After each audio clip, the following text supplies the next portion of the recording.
Bueno, profesor Hernando Uribe, doctor Orejuela, muchísimas gracias por participar de este espacio. Es un espacio que como Vicerrectoría de Investigaciones, Innovación y Emprendimiento de la Universidad sacamos para hacer una edición especial de la COP16 en una revista de divulgación que desde hace un tiempo se viene desarrollando en la universidad y particularmente alrededor del tema de la sostenibilidad, de la conservación. Hoy tenemos un tema bastante importante que es descubrimientos, conclusiones, mitos y desinformación que persisten en torno a temas de sostenibilidad y conservación. Sabemos que el tema de la sostenibilidad es algo que se ha venido hablando desde hace mucho tiempo o desde hace algunos años, pero siempre existen mitos, desinformación alrededor del tema y hoy precisamente contamos con dos expertos de lujo que han participado en procesos con la Universidad Autónoma de Occidente para que hablemos de este importante tema. Y el primer tema, que creo que es un tema general que surge alrededor de la sostenibilidad, digamos conceptos generales alrededor de la sostenibilidad, es una pregunta que precisamente hablando con el doctor Orejuela él me decía, o un mito que existe y es, ¿la sostenibilidad es solo un tema que tiene que ver con lo ambiental? Así que empecemos por aquí. ¿Realmente la sostenibilidad es solamente un tema que tiene que ver con el aspecto ambiental? Y quisiera preguntar al profesor Orejuela, ¿qué piensa sobre eso? Desde esa aproximación estamos equivocados, porque la verdad siempre nos lleva a que a los sitios donde uno va encuentra una cantidad de personas, hay comunidades, hay territorios y hay visiones. La gente tiene sus visiones sobre sus territorios, tiene experiencias, tiene antecedentes allí. Entonces, nos pasa mucho a los que estamos en el mundo académico que a veces llegamos a las regiones como turistas, que llegamos a ver qué hay allí, a conocer a algunos de los actores y en ese proceso también comete errores porque uno trata con las personas que primero conoce o las personas que le recomendaron a uno de esas comunidades y entra uno sesgando los diferentes partícipes o participantes comunitarios. Uno se equivoca de entrada. Quizás lo que demanda todo esto es miradas más a largo plazo. No podemos creer que los temas ambientales están desconectados de los sociales, de los económicos, de los comunitarios. Entonces, pues esa realidad lo lleva a uno a cuestionarse desde el mundo de su entrenamiento universitario, académico. Hemos tenido sesgos muy marcados que toca eliminar, necesariamente nos toca eliminar. Esto yo, digamos, lo viví personalmente en la experiencia que desarrollamos en Nariño, en el área rural de Nariño, en un área muy bella, ambientalmente muy rica en términos de diversidad biológica, un paraíso. Allí se estableció una reserva natural, pero llegamos desde el punto, con el ángulo de buscar las especies endémicas de aves. Eso fue lo que nos llevó a Nariño Occidental, totalmente desconociendo a nuestra llegada en los años 70, 80 más bien. Pensábamos que lo que importaba allí eran las especies endémicas de aves y de pronto otras cosas, otros seres vivos que encontramos allá de gran importancia, osos de anteojos, las mismas orquídeas.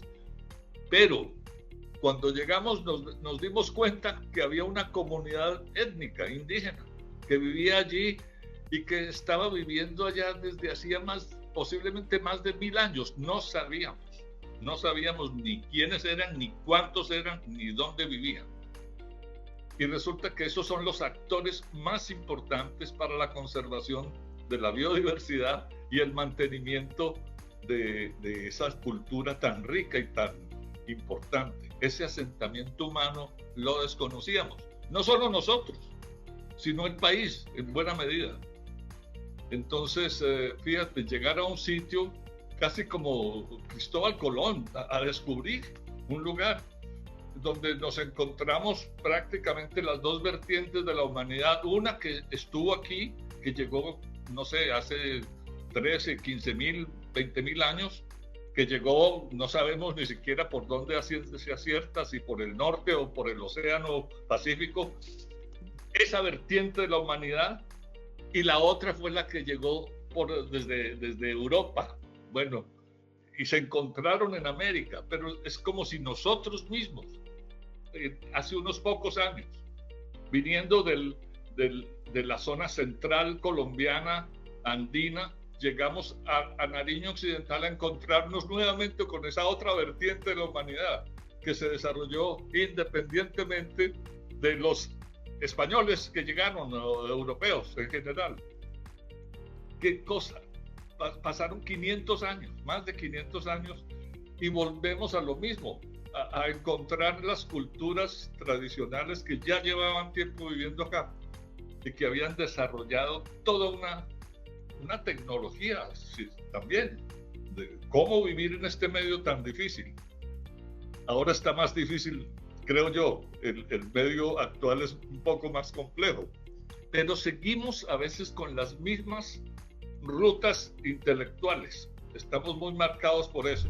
Bueno, gracias. Yo creo que Harold y Angélica han escuchado al profe, lo maravilloso que es escucharlo, ¿cierto? Justamente en estos días revisando unos documentos históricos y me encontré con primeros trabajos que presentó el profesor Cespedes, profe, por ahí están sus artículos, los estuve revisando. ¿Por qué? Porque es importante uno recuperar esas cosas que personas como usted han realizado y que nos dan horizonte, nos dan línea de pensamiento, ¿no? Entonces, para mí fue maravilloso encontrar verdaderamente esos trabajos. Yo estoy de acuerdo con el doctor Orejuela y yo agregaría un elemento que es supremamente importante. Mira, lo primero que nosotros tenemos que comprender es lo siguiente. Sostenibilidad, ese es un término, términos científicos nuestros, digamos más técnicos, es una categoría, concepto, una categoría supremamente importante con la cual se trata de dar cuenta de un fenómeno muy importante, un fenómeno que está digamos, relacionado con cómo es que es el funcionamiento del sistema terrestre, ¿sí? Eso es lo que hace esa categoría, que es una categoría elaborada por humanos, por la ciencia. Tratan a partir de ese concepto poder dar cuenta de una dinámica muy compleja del sistema terrestre. ¿Y cuál es esa dinámica compleja del sistema terrestre?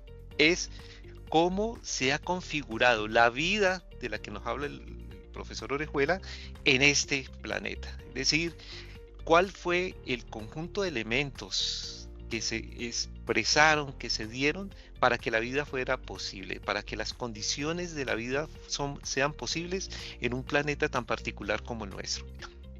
La sostenibilidad trata de dar cuenta de ese fenómeno, ¿sí?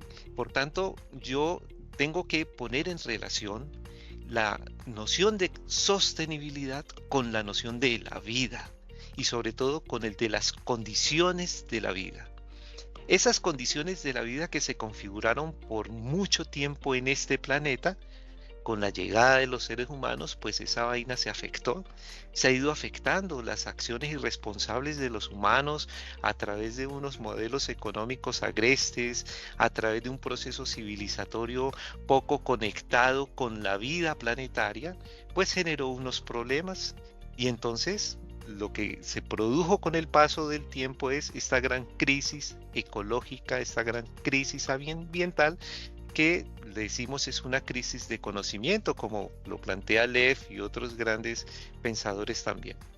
Entonces, frente a esa crisis que se ha planteado, que estamos nosotros experimentando con cambio climático y otras expresiones, hay respuestas humanas, respuestas desde las ciencias, respuestas desde las comunidades, respuestas de los gobiernos para tratar de solventar, de resolver ese problema que tiene que ver precisamente con cómo mantenemos las condiciones de vida en un planeta en crisis ecológica y en crisis ambiental. Y eso implica que todo lo que haga parte de este planeta Tierra pues está interconectado, porque la vida es un todo, es una emergencia de aspectos físicos, biológicos, químicos, sociales, ¿sí? Todo eso está en interrelación. Entonces, fíjate que si lo pensamos desde este modo, la sostenibilidad es un fenómeno emergente que posibilita las condiciones de la vida del planeta, que tiene diferentes dimensiones, de que son las dimensiones que la ciencia ha tratado de identificar, que el componente político, que el componente social, que el componente cultural, que el componente ambiental, pero son componentes de esa macroestructura que es la sostenibilidad, que es la que permite las condiciones de la vida en el planeta. Y que si no hacemos nosotros algo como humanidad, que hemos sido responsables de esas afectaciones, pues sencillamente la vida no va a ser posible en este planeta. El planeta continuará como astro que es parte de este cosmos, pero las condiciones de la vida en ese lugar pueden tener grandes dificultades. Seguramente se reinventará a futuro, pero nosotros somos los que estaremos pagando, digamos, los platos rotos con mucha más fuerza, pero además aquellas especies que desafortunadamente les tocó que vivir en estos tiempos donde estamos los humanos, que se han visto fuertemente afectados, ¿no?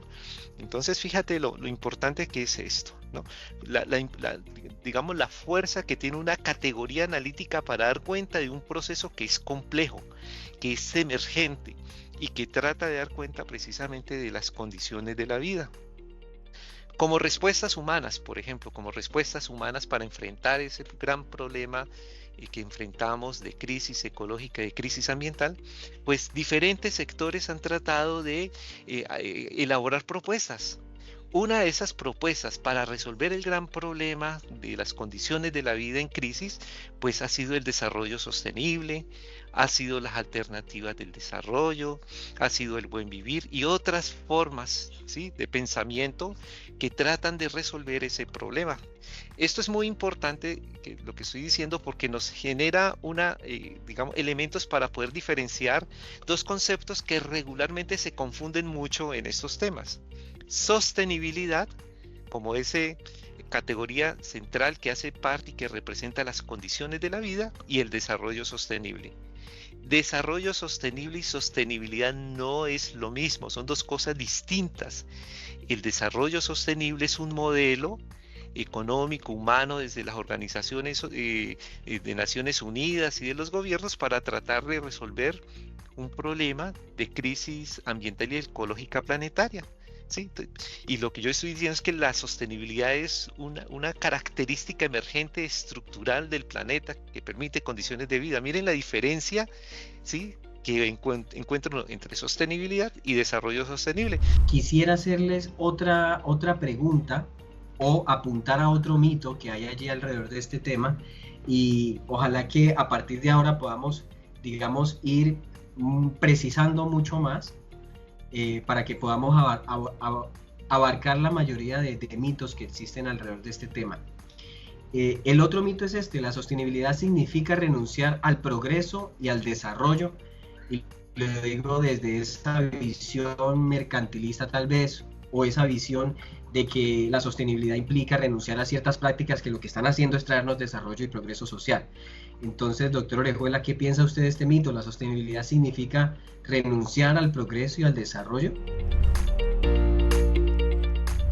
Pues con frecuencia se ha dicho, se ha hecho esa aseveración, que teníamos que volver a unas condiciones del pasado, casi que regresar a unas condiciones primitivas para que se pudiera dar una sostenibilidad. Y con frecuencia, digamos, inclusive uno pensaba que sí, que había que hacer eso, que no era compatible, por ejemplo, una política de desarrollo para un país fundamentada en un modelo extractivista fuerte, las maquinarias, las locomotoras del desarrollo, como las fundamentadas en el manejo de combustibles fósiles, pero extraerlos a toda ultranza y ojalá rápidamente, sin mirar las consecuencias que eso podría tener. Pero entonces, a los ambientalistas de esa época, que en realidad es muy reciente, hará 30, 40 años que pues se les veía a los ambientalistas como ustedes se dedican a estudiar pajaritos y mariposas y ustedes están haciendo cosas que no tienen nada que ver con el desarrollo del país, pensando el desarrollo del país que tenía que ser un desarrollo tecnológico, pues para poder imitar lo que hacían los grandes países. Hoy estamos ya mirando con mucha duda o con mucho escepticismo todos esos modelos extractivistas y hasta nos parece extraño que a pesar de la crisis ambiental global tan marcada en la que vivimos, con la desaparición no simplemente unos pocos organismos, unos megavertebrados carismáticos, por decirlo de alguna manera.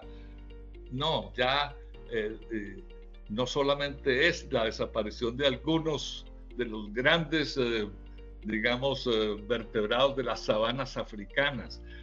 Estamos viendo la desaparición de arrecifes de coral en todo el planeta, no es una cuestión aislada, pero cuando estos procesos que pues, se denominan ya, los abarcamos en el tema general del antropoceno, la era que estamos viviendo, donde podemos los seres humanos verdaderamente poner en jaque, en riesgo, la gran mayoría de ecosistemas del planeta. Entonces estamos ahora ante esta crisis global ambiental, pero también es una crisis social, una crisis de migraciones forzadas en todo el planeta. Si se quiere, el denominador común de esta humanidad es que somos todos emigrantes, forzados. Estamos por todas partes. Y donde llegan o llegamos, hay dudas de si deben estar allí.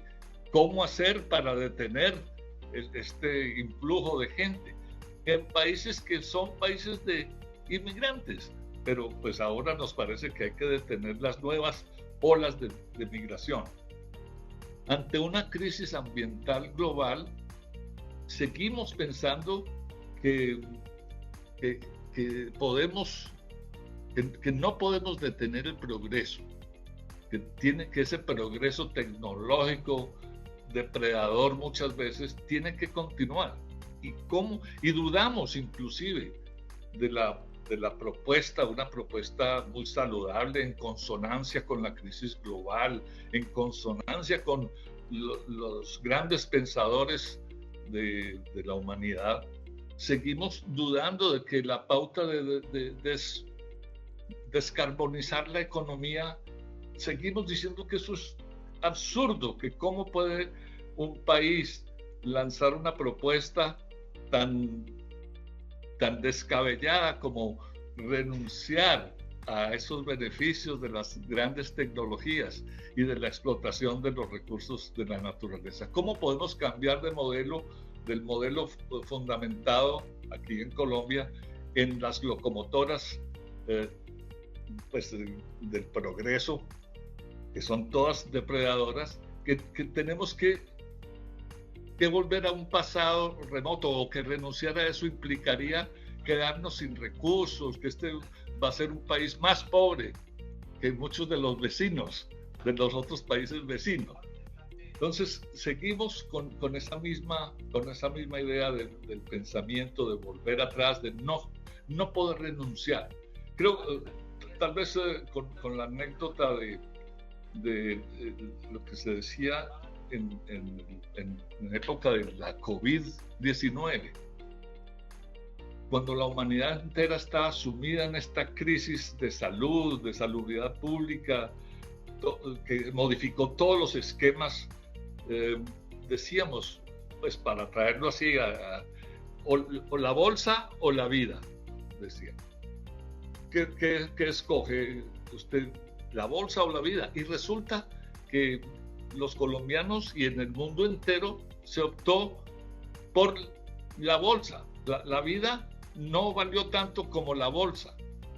Y entonces en el mundo entero llegamos a la crisis de favorecer el modelo que sigue generando dinero era mejor que proteger la vida.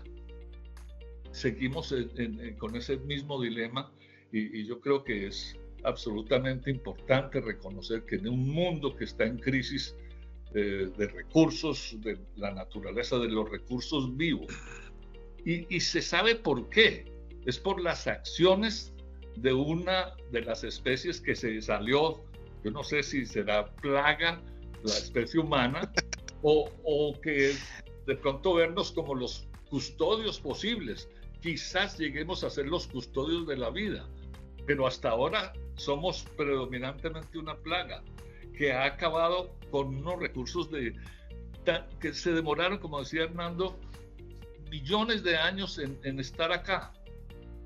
Cada una de las especies vivas del planeta ha tenido su propia evolución y estamos aquí, en el baile de la vida, si se quiere. Estamos en la plataforma de baile de la vida, luchando por seguir sencillamente viviendo, como las demás especies. Este tema de biodiversidad es tremendo porque no tenemos conciencia ni hemos estudiado. La mayoría de las especies vivas del planeta siguen siendo desconocidas. No sabemos quiénes son los compañeros de viaje. No los conocemos. Conocemos los de más de 5 centímetros de tamaño, más o menos. Pero seguimos descubriendo especies aún de monos, micos, especies de mamíferos acuáticos, siguen siendo descubiertos cada rato. Pero la mayoría de las especies las desconocemos. Sí, desconocemos no solo quiénes son, y también qué hacen en el conjunto planetario, qué hacen, cuál es su historia evolutiva. Nuestra especie, digamos, tenemos 150.000, 100.000 años desde que se originó por allá en África y hemos invadido todo el planeta y hoy en día estamos en todas partes, en números verdaderamente muy, muy elevados. Pero estamos en esa situación, viviendo el antropoceno, mirándolo fuertemente y pensando cómo vamos a salir al otro lado. ¿Hay algún escenario posible para construir un futuro mejor para la humanidad? ¿Y qué papel juega Colombia dentro de ese proceso de humanidad? Yo creo que Colombia puede estar dando unas enseñanzas importantes, al menos haciendo unas preguntas adecuadas. Yo creo que ahí comienza a orientarse el escenario de futuro mejor. Comenzar por hacer unas preguntas importantes.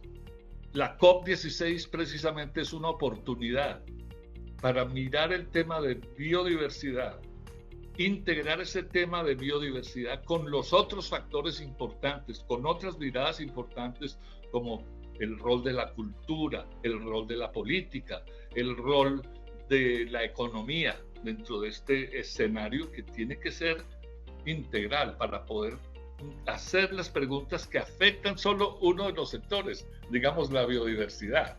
Pero la biodiversidad es todo eso que también permite el bienestar humano y luego conversaremos sobre esa relación.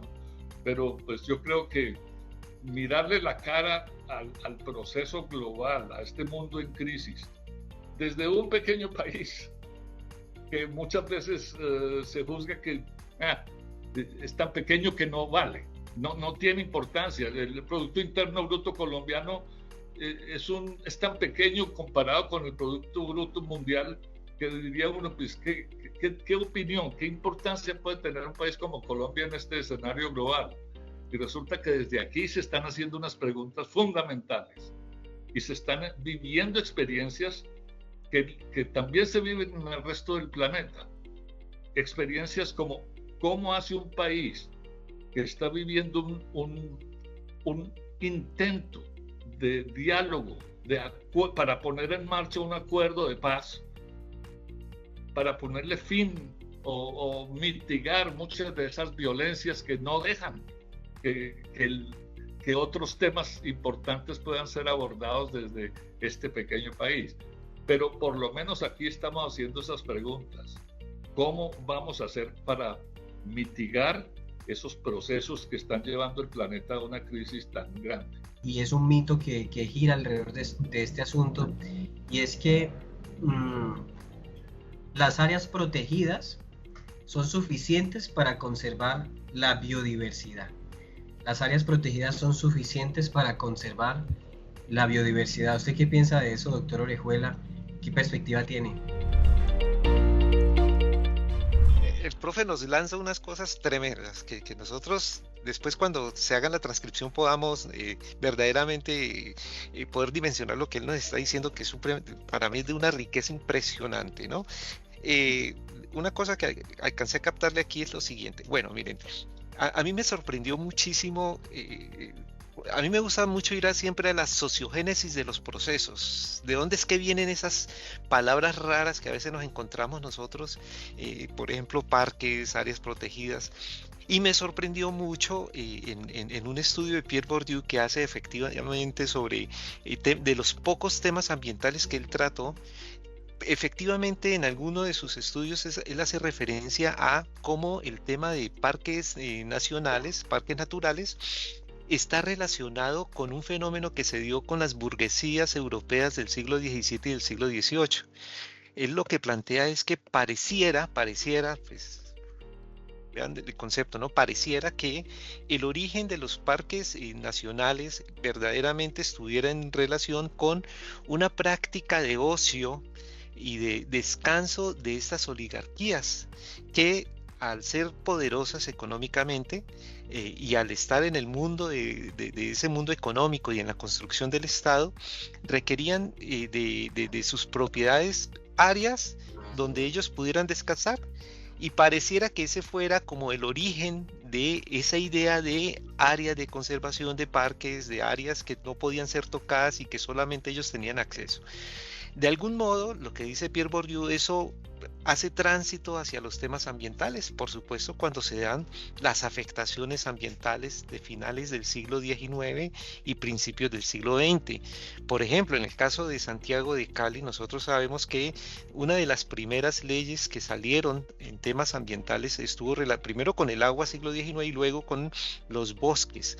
Recuerden ustedes que cuando Cali empezó a crecer, el uso de la madera de los farallones fue un insumo importante para la construcción de casas, para la cocina, para hacer los cercos. Bueno, fueron la despensa de madera y de leña, de todas las actividades humanas que dependían de esa fuente energética, ¿no? de la leña.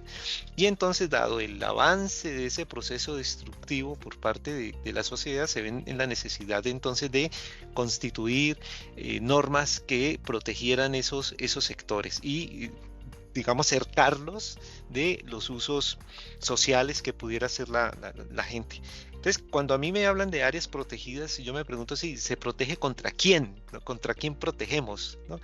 ¿Para qué protegemos y por qué protegemos, ¿no? Yo creo que esas son tres preguntas que uno tendría que estar ahí muy, muy pendiente.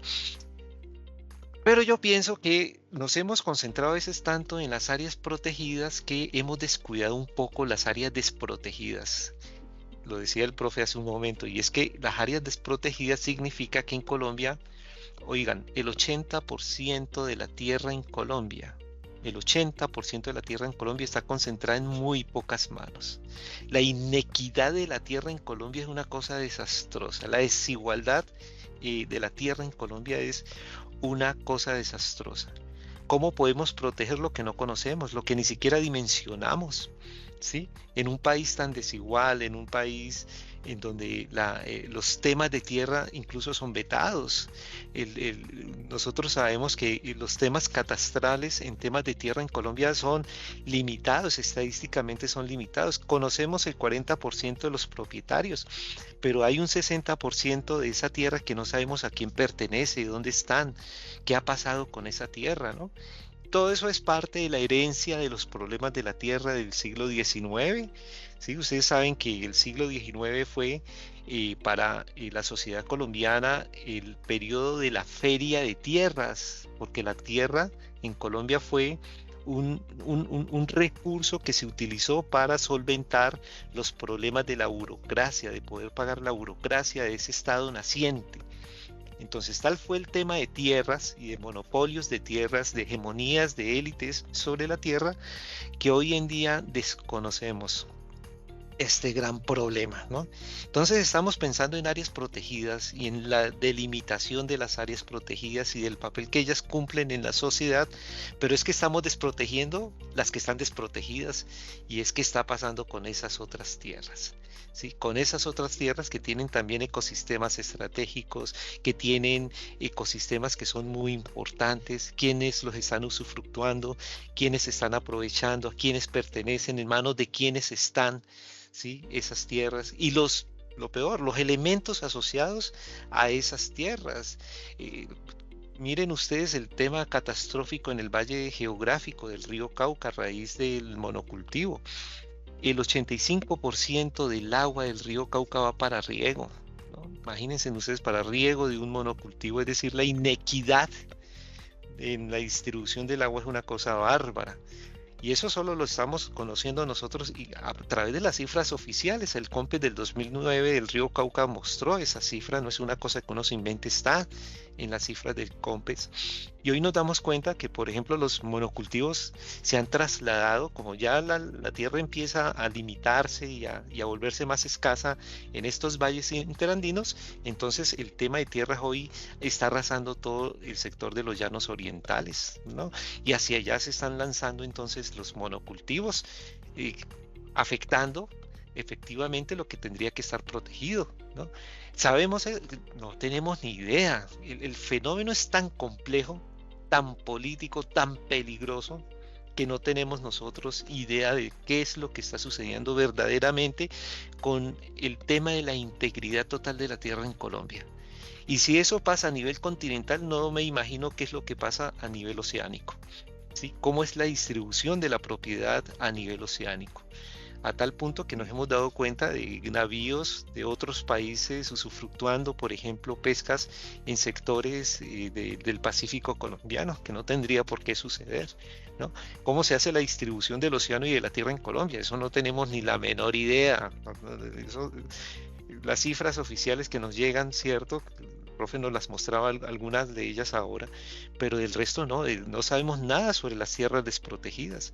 Y yo creo que ahí hay grandes esfuerzos, horizontes temáticos que, como nosotros academia, pues tenemos la obligación de abordar.